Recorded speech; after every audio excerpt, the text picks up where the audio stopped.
Ассалаумағалейкум қазақ елі міне Қайрат бауырымызды аман алып қалдық, Түркияға келді. Осы Қазақстан үкіметі азаматтық бермеді. 5 жыл болды ба Қайрат Қазақстанда? 15 жыл болды. Міне 15 жыл болып азаматтық алмады, сондықтан артқа қайтару қаупі болды Қазақстан КМБ-сі. Сондықтан Түркияға қашып келді. Түркияда міне біз кішкене әрекет жасадық. Енді өзің қысқаша айтып кет.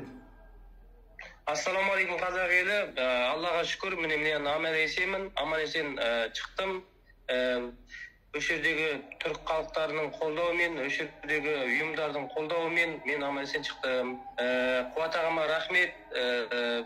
Мені өте қатты қолдап жан-жаққа хабарласып, аман есен менің шығуыма қатты атсалысты. Барлық ұйымдарға, барлық осы жердегі тегі түрік бауырларға мен рахмет айтамын. Маған өте жақсы көңіл болды, өте жақсы қарады. Енді Қайрат қара үшін мен айта бер.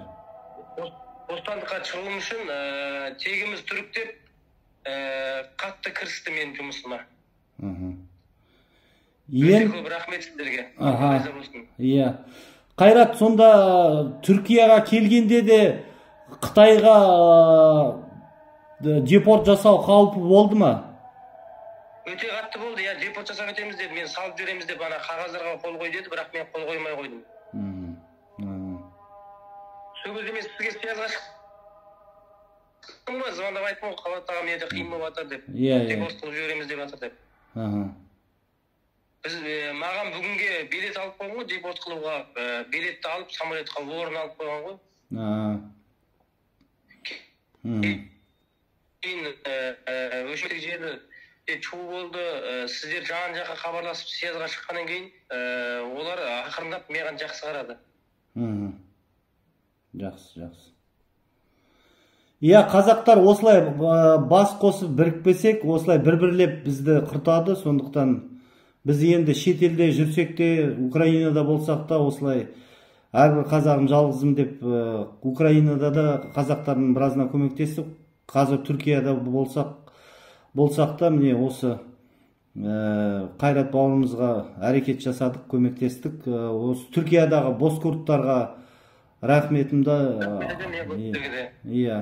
алғысымды білдіремін. Бабу Салам ағайға, мынау қазақтар қауымдастығына рахмет айтамын. Енді Қазақстан қауымдастығы болғанда ол анау отандастар қоры емес, анау мемлекеттің несінен. Бұл басқа өзіміздің қазақи нағыз Түркияның қазақтары және Қазақстанның қазақтарға қосып, осындай бір дернек үйім ашайын деп жатырмыз. Осындай да, өйткені қазақ бірікпесе, өкінішке орай Қазақстанда бізге ашқызбайды, сондықтан Түркиядан сондай үйім ашамыз, Құдай қаласа.